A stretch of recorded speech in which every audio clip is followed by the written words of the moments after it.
السلام علیکم ورحمۃ اللہ وبرکاتہ۔ اعوذ باللہ من الشیطان الرجیم، بسم اللہ الرحمن الرحیم۔ رب اشرح لی صدری ویسر لی امری واحلل عقدۃ من لسانی یفقہوا قولی۔ رب زدنی علما وعملا، یا مقلب القلوب ثبت قلبی علی دینک۔ آج کا میرا ٹاپک ہے سورج کا مغرب سے طلوع ہونا اور دابۃ الارض کا خروج۔ قیامت کی علامات جب شروع ہوں گی تو ان کا ایک سلسلہ شروع ہو جائے گا۔ یہ علامتیں قلیل عرصے میں ایک کے بعد ایک پیش ہو کر رہیں گی۔ اللہ کے نبی صلی اللہ علیہ وآلہ وسلم نے فرمایا، قیامت کی سب سے پہلی نشانی کا ظہور یہ ہوگا کہ مغرب کی طرف سے آفتاب کا ظہور ہوگا اور چاشت کے وقت دابۃ الارض کا خروج ہوگا۔ مزید ڈسکس کرنے سے پہلے اس ویڈیو کو لائک کریں، شہناز مقصود چینل کو سبسکرائب کریں اور بیل آئیکن کو ضرور کلک کریں۔ ان میں سے جو بھی پہلے ہو جائے دوسرا فوراً اس کے بعد ہوگا، یعنی یہ دونوں ساتھ ساتھ ہیں۔ یہ بات یاد رکھنی چاہیے، قیامت کی ان علامات کے ظہور کے بعد توبہ کا دروازہ ہمیشہ کے لیے بند ہو جائے گا۔ اللہ تعالیٰ سورہ انعام میں فرماتے ہیں، یہ لوگ اس بات کے منتظر ہیں کہ فرشتہ ان کے پاس آئیں، یا خود تمہارا پروردگار آ جائے یا تمہارے پروردگار کی بعض نشانیاں نمودار ہوں۔ جس دن تمہارے پروردگار کی بعض نشانیاں نمودار ہوں گی، اس دن اس انسان کو جو پہلے سے ایمان نہ لایا ہوگا اس کا ایمان لانا کچھ فائدہ نہ دے گا، یا اپنے ایمان کی حالت میں نیک عمل نہ کیا ہو، یعنی جس نے اپنے ایمان کی حالت میں نیک عمل نہ کیا ہو۔ بخاری سے روایت ہے، جب تک آفتاب مغرب سے طلوع نہ ہوگا قیامت قائم نہ ہوگی۔ جب آفتاب یعنی سورج مغرب سے طلوع ہوگا اور سب لوگ اس کو دیکھ لیں گے، تب انسان جو پہلے ایمان نہ لایا ہوگا اس کا ایمان نہ لانا، ایمان جب وہ اس کے بعد لے آئے گا تو اس کو وہ کچھ فائدہ نہ دے گا، نہ کسی کی نیکی کوئی کام آئے گی۔ جس نے ایمان کی حالت میں پہلے کوئی نیکی نہ کی ہوگی، دجال کا نکلنا اور دابۃ الارض کا نکلنا یہ ہمیں تو کوئی نہیں بتائے گا، اس لیے انتظار نہ کریں اور نیکیوں کے مواقع کو بھرپور استعمال کریں، کسی دھوکے میں نہ رہیں۔ سیدنا ابو سعید بیان کرتے ہیں، رسول اللہ صلی اللہ علیہ وسلم نے مجھ سے پوچھا، کیا تمہیں معلوم ہے کہ سورج جب ڈوب جاتا ہے تو وہ کہاں جاتا ہے؟ میں نے جواب دیا، اللہ اور اس کے رسول ہی بہتر جانتے ہیں۔ آپ نے فرمایا کہ سورج عرش کے پیچھے جا کر سجدہ کرتا ہے اور طلوع ہونے کی اجازت طلب کرتا ہے، پھر اسے اجازت مل جاتی ہے۔ قیامت کے قریب وہ سجدہ کرے گا تو وہ قبول نہ ہوگا، وہ طلوع ہونے کی اجازت طلب کرے گا تو اسے اجازت نہ ملے گی، بلکہ اس کو کہا جائے گا تم جدھر سے آئے ہو ادھر ہی واپس لوٹ جاؤ۔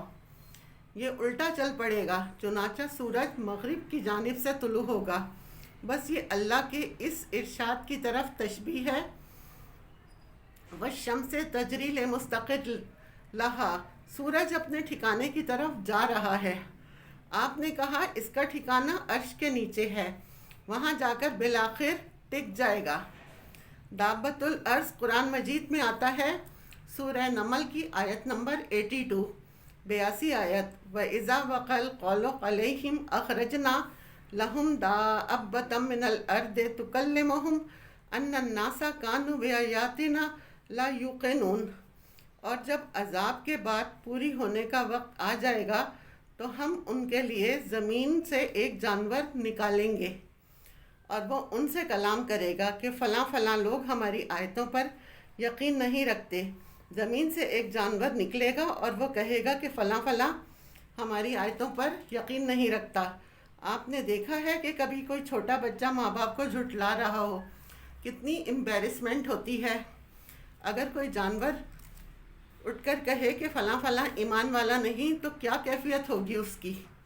محمد صلی اللہ علیہ وسلم نے فرمایا، دابۃ الارض کا خروج ہوگا، وہ لوگوں کے منہ پر نشان لگا دے گا اور وہ اس نشان کے ساتھ ہی زندہ رہیں گے، حتیٰ کہ کوئی آدمی اگر اونٹ خریدے گا اور کوئی شخص اس سے پوچھے گا کہ یہ اونٹ تم نے کس سے خریدا ہے، وہ جواب دے گا یہ میں نے اس شخص سے خریدا ہے جس کے منہ پر نشان لگے ہیں۔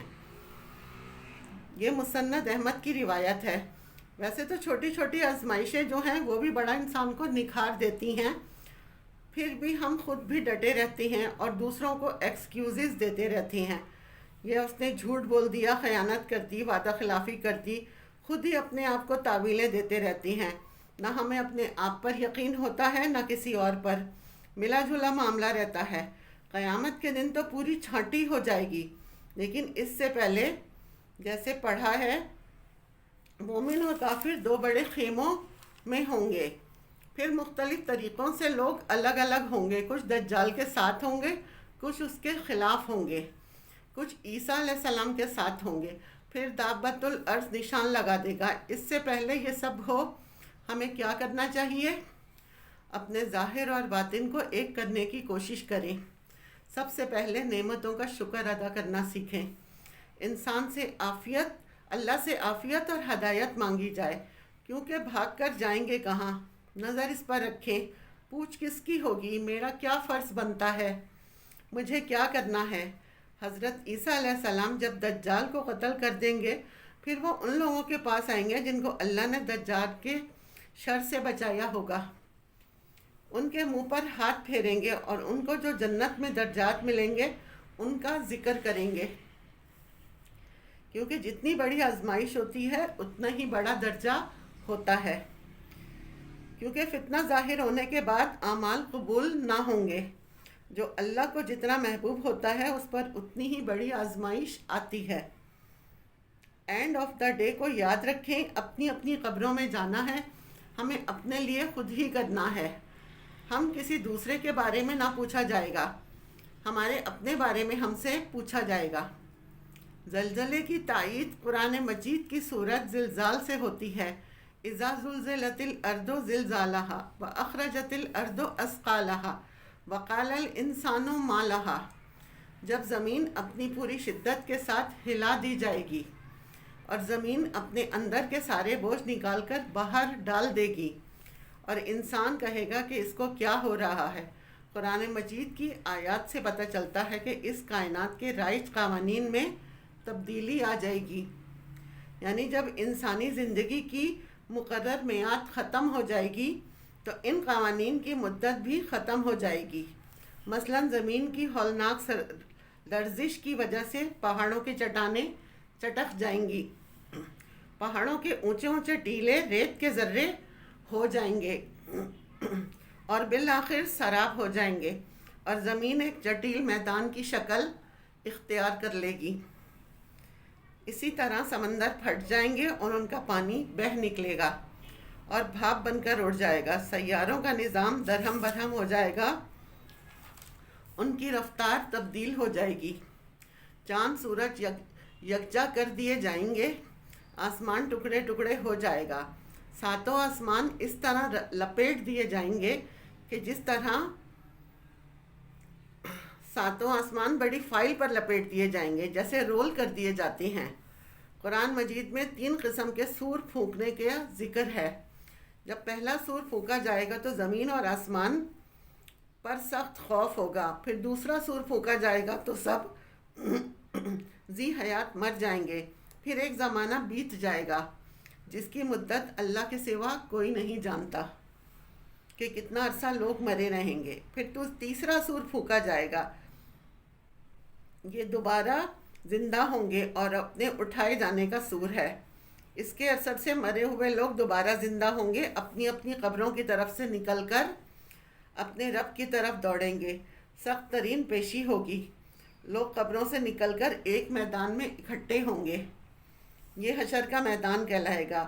وہیں ان کی قسمت کا فیصلہ سنایا جائے گا اور وہیں ان کو سزا اور جزا ملے گی۔ میدان حشر میں لوگ قبروں سے بے لباس، ننگے سر اور ننگے پیر اٹھائے جائیں گے، جیسا اللہ تعالیٰ نے انہیں پہلی دفعہ پیدا کیا تھا۔ کما بدأنا اول خلق نعید وعدا علینا انا کنا فاعلین، سورۃ الانبیاء کی آیت ہے 104۔ جس طرح ہمیں پہلی بار پیدا کیا تھا اسی طرح دوبارہ بھی پیدا کریں گے۔ یہ وعدہ ہمارے ذمے ہے، یقیناً ہم ایسا ضرور کرنے والے ہیں۔ صحیح مسلم میں محمد صلی اللہ علیہ وسلم سے منقول ہے، قیامت کے دن زمین ایک روٹی جیسے صاف ٹکیا کی طرح، جیسے روٹی ہوتی ہے صاف اور چپٹی، اس طرح اس کا حشر کیا جائے گا۔ اس زمین پر کسی قسم کا کوئی نشان نہ ہوگا۔ روٹی پر تو پھر بھی نشان ہوتے ہیں، ایسی روٹی جو پکنے سے پہلے ہوتی ہے۔ ایک شخص نے نبی صلی اللہ علیہ وسلم سے پوچھا کہ قیامت میں کافر کو منہ کے بل کیسے اٹھایا جائے گا؟ آپ صلی اللہ علیہ وآلہ وسلم نے فرمایا، جس پاک ذات نے دنیا میں اسے 2 پیروں سے چلایا، کیا وہ اس پر قادر نہیں کہ قیامت میں اسے منہ کے بل چلائے؟ یہ بخاری اور مسلم کی حدیث ہے۔ اس دن آفتاب یعنی سورج لوگوں کے قریب ہوگا، سورج کی تپش اور دھوپ سے ایک اور قیامت برپا ہوگی، اور آدمی کا پسینہ 70 گز تک زمین کے اوپر پھیلا ہوگا۔ حضرت عبراد بن اسد سے منقول ہے، کہتے ہیں محمد صلی اللہ علیہ وسلم سے میں نے سنا کہ قیامت کے دن آفتاب لوگوں کے قریب کر دیا جائے گا، بقدر 1 میل تک رہ جائے گا۔ لوگ اپنے اعمال کے بقدر پسینے میں ہوں گے، یعنی پسینہ اعمال کے مطابق آئے گا۔ کسی کے ٹخنوں تک پسینہ ہوگا، کسی کے گھٹنوں تک ہوگا، کسی کی کمر تک ہوگا، اور کسی کی کمر تک پسینے کی لگام ہوگی۔ روز حشر جب تمام لوگ اپنے رب کے سامنے پیش ہوں گے، اس وقت ایک نفسا نفسی کا عالم ہوگا، اور خوف اور دہشت سے ہر ایک پریشان ہوگا۔ ہر ایک کی خواہش ہوگی کہ اس کا فیصلہ جلد سنا دیا جائے، تاکہ وہ سختی اور دیر تک کھڑے رہنے کے عذاب سے بچ جائے۔ وَإِذَا الرُّسُلُ أُقِتَتْ لِأَيِّ يَوْمٍ أُجِّلَتْ لِيَوْمِ الْفَصْلِ وَمَا أَدْرَاكَ مَا يَوْمُ الْفَصْلِ وَيْلٌ يَوْمَئِذٍ لِّلْمُكَذِّبِينَ۔ سورہ المرسلات کی آیت نمبر 115 ہے۔ اب جب سب پیغمبر جمع کیے جائیں گے، کس کے لیے دیر ہو رہی ہے؟ فیصلے کے لیے۔ اور تمہیں کیا معلوم فیصلے کا دن کیا ہے؟ اس میں جھکانے والوں کے لیے بڑی خرابی ہے۔ انتظار کے بعد محمد صلی اللہ علیہ وسلم سے سفارش کی اجازت لی جائے گی، اور اس کے بعد اللہ تعالیٰ کی طرف سے ہر ایک کو اس کا اعمال نامہ دیا جائے گا۔ میزان عدل قائم ہوگا اور حساب کتاب ہوگا۔ اصل بات یہ ہے کہ ہمیں وہ دن یاد نہیں ہے، اس لیے یہاں پر خوب مستیاں کر رہے ہیں، مختلف قسم کے غلط کام، دھوکے بازیاں اور ڈٹھائی کا ثبوت دینا اور من مانیاں کرنا، اور خود سے تعویلیں کر کے اللہ کے احکامات کو پس پشت ڈالنا، کیونکہ وہ دن بھولا ہوا ہے جس دن اس دن پر یقین آ جائے۔ وَبِالْآخِرَةِ هُمْ يُوقِنُونَ۔ اس دن سب بدل جائے گا۔ تو یہاں پر اللہ عمل کی توفیق دے اور ثابت قدم رکھے، آمین۔